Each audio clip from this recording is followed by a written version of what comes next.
বেশ কিছু চকলেটের উপাদানের জায়গা লেখা থাকে সাসুগি বা থাক্কুগি, যার অর্থ গরু বা মুরগি, অথবা চকলেটগুলো সফট মিল্ক ফ্লেভারের চকলেট। আদৌ পিওর গরু বা চিকেন আছে কিনা তা বোঝা যায় না, থাকলেও হালাল কিনা আমরা সেটা জানি না। এমন নুডলসও আছে। এরকম চকলেট বা নুডলস খাওয়া আমাদের জন্য হালাল হবে কিনা। হারাম বা সন্দেহপূর্ণ খাওয়ার সময় বিসমিল্লাহ বলে খেয়ে নিলে আর অসুবিধা থাকে না, কথাটি সত্য কিনা। স্বামী স্ত্রী দুজনেই যদি জান্নাতে যায় তাহলে তারা কি এক জান্নাতে থাকবে নাকি আলাদা জান্নাতে থাকবে? হারাম বা সন্দেহপূর্ণ খাওয়ার সময় বিসমিল্লাহ বলে খেয়ে নিলে আর অসুবিধা থাকে না, কথাটি সত্য কিনা। এটা হলো 2 নম্বর মুসলমান যারা, এরা সাধারণত কোনো কিছু হারাম কিন্তু ডাইরেক্ট হারাম খাইতেও আবার ইতস্তত বোধ হয়, এটাকে নিজের জন্য হালাল করার জন্য একটা বুদ্ধি বাইর করছে, এটা ভাই বিসমিল্লাহ বলে খেলে কোনো অসুবিধা নেই। অনেক ডায়াবেটিসের রোগী আছে, তার জন্য মিষ্টি খাওয়া নিষেধ, কিন্তু সে এটা খাওয়াকে হালাল করার জন্য এই মাসালা বাইর করে বলে আরে বিসমিল্লাহ বলে খেলে কিছু হয় না। তো এগুলো সবগুলা মন গড়া ফতোয়া এবং এগুলো মোটেও সঠিক কোনো কথা নয়। যেটা হারাম সেটা বিসমিল্লাহ বলে খাইলে শুধু হারাম হবে না, হারাম ডাবল হবে আরো। কারণ আপনি একে তো হারামে লিপ্ত হলেন, আবার আল্লাহর নাম নিয়ে সেখানে ফাইজলামতি করলেন, এক ধরনের আল্লাহর প্রতি বিদ্রোহ করলেন, এক ধরনের হারামকে হালাল মনে করলেন। হারামকে হালাল মনে করলে ঈমান নিয়ে টানাটানি শুরু হবে। এই জন্য ভাই কোনো কিছু সন্দেহপূর্ণ মনে হলে ওটা অ্যাভয়েড করতে হবে এবং হালালের দিকে যেতে হবে। নবী সাল্লাল্লাহু আলাইহি ওয়াসাল্লাম বলেছেন, দামা ইউরিবুকা ইলা মা লা ইউরিবুক, তোমার যেটা সন্দেহ হয় ওটা বাদ দিয়ে যেটা সন্দেহ হয় না সেই জায়গায় তোমাকে যেতে হবে। স্বামী স্ত্রী দুজনেই যদি জান্নাতে যায় তাহলে তারা কি এক জান্নাতে থাকবে নাকি আলাদা জান্নাতে থাকবে? স্বামী স্ত্রী দুজনে যদি জান্নাতে যায়, দুজনকে 2 জান্নাতে দিলে তারা সুখে থাকবে না এক জান্নাত দিলে সুখে থাকবে? কি বলেন? আপনারা যারা বিবাহ করেছেন, স্বামী স্ত্রী দুজনেই আল্লাহ চাহেন তো জান্নাতে দিলেন, দুজনকে আল্লাহ তাআলা 2 জান্নাতে রাখলেন, তো আপনারা কি মানসিকভাবে সুখে থাকবেন? তাহলে কিভাবে এটা প্রশ্ন আসতে পারে বা কিভাবে প্রশ্ন উঠতে পারে? মনে রাখবেন, স্বামী স্ত্রী উভয়ে যদি জান্নাতে যান আল্লাহ তাআলা উভয়কে একসঙ্গে রাখবেন, শুধু তা নয়, জান্নাতে যে হুররা থাকবেন এই হুরদের সবার নেতৃত্বে থাকবেন তার স্ত্রী। এখন আপনি বলবেন যে অনেক মহিলা আমাদের কাছে প্রশ্ন করে লিখে দেয়। একবার এক মহিলা লিখেছিলেন যে ভাই এমন একটা আমল শিখিয়ে দেন যে আমলটা করলে আমার স্বামী জান্নাতে আর যা পাক হুর অন্তত পাবে না। তো আমি উত্তরে বলেছি, দেখুন বোন, দুনিয়াতে যেরকম সতীনের প্রতি একটা দুঃখ কষ্ট জেদ ক্ষোভ এটা থাকে, পৃথিবীর সব মেয়েদেরই থাকে, আল্লাহ এভাবে সৃষ্টি করেছেন, কেউ আসলে শেয়ার করতে চায় না, স্বাভাবিক।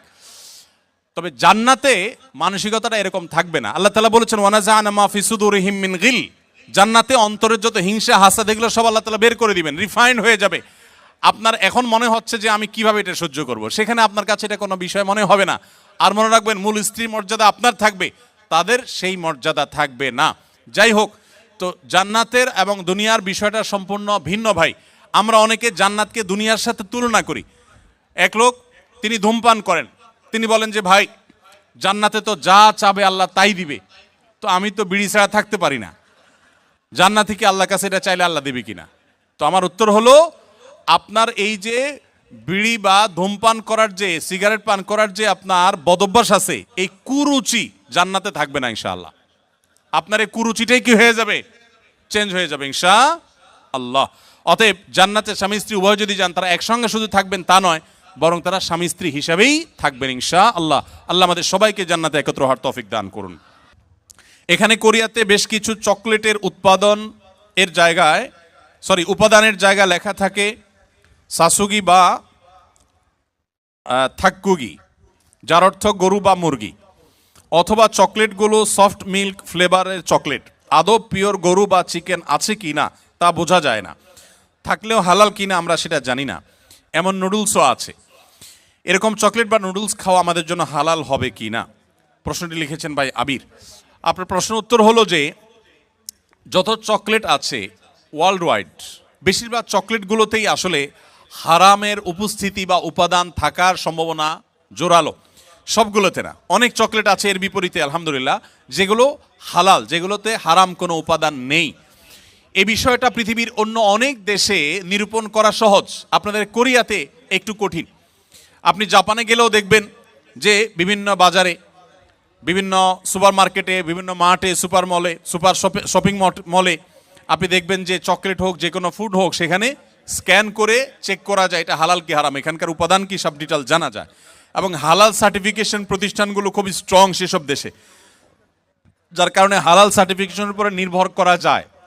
আপনাদের এখানে এখনও সেটা হয় নাই, তবে আলহামদুলিল্লাহ যেভাবে দিন দিন আমাদের প্রবাসী বাংলাদেশি ভাইরা বাড়ছেন, পাকিস্তানি, আরাবিয়ান, অন্যান্য দেশি ভাইরাও দিন দিন আসছেন, আশা করা যায় অচিরেই ইনশাআল্লাহ কোরিয়াতেও হালাল সার্টিফিকেশনের অথরিটি এরকম গড়ে উঠবে, তখন আপনাদের জন্য সহজ হবে। আপাতত যারা এখানে আছেন আমি তাদেরকে বলবো, আপনি এটার উপাদানের মধ্যে সন্দেহপূর্ণ কোনো কিছু থাকলে সেটাকে অ্যাভয়েড করবেন। মনে রাখবেন, সন্দেহপূর্ণ বিষয়কে অ্যাভয়েড করাটা খুবই জরুরি একটা বিষয়। যেটা আপনি নিশ্চিত হালাল জানবেন শুধু সেটাই গ্রহণ করবেন, আর যেটাকে সন্দেহ মনে হবে সেটা আপনি অ্যাভয়েড করে চলবেন। চকলেট না খেলে কি আমরা মারা যাব ভাই? কি বলেন, চকলেট না খেলে কি খুব বেশি অসুবিধা হবে আমাদের? অতএব আমরা যথাসম্ভব সন্দেহপূর্ণ খাবার অ্যাভয়েড করে চলবো, তাহলে ইনশাআল্লাহ হারাম থেকে বেঁচে থাকা সহজ হবে।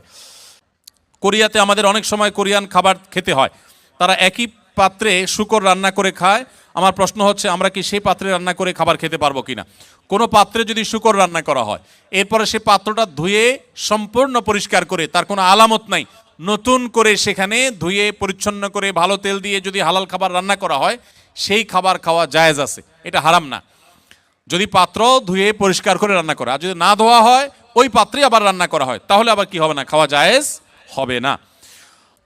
ঔষধের ভিতর যদি শুয়োরের কোনো উপাদান থাকে, তাহলে সে ওষুধ খাওয়া জায়েজ হবে কিনা? যদি কোনো ঔষধে শুকরের কোনো শরীর বা উপাদান থাকে, তাহলে সে ওষুধ সেবন করা জায়েজ হবে না। যদি বিকল্প কোনো ঔষধ থাকে, যদি আল্লাহ না করুক এমন কোনো রোগ হয় যেই রোগের এই ছাড়া আর কোনো ট্রিটমেন্ট নাই এবং মরণাপন্ন অবস্থা হতে পারে, তাহলে নিরুপায় হলে সেই ব্যক্তির জন্য বহু শর্ত সাপেক্ষে সেটা জায়েজ হতে পারে। কিন্তু যখনই বিকল্প কোনো কিছু আছে, তখন কিন্তু আপনার জন্য হারাম ঔষধ।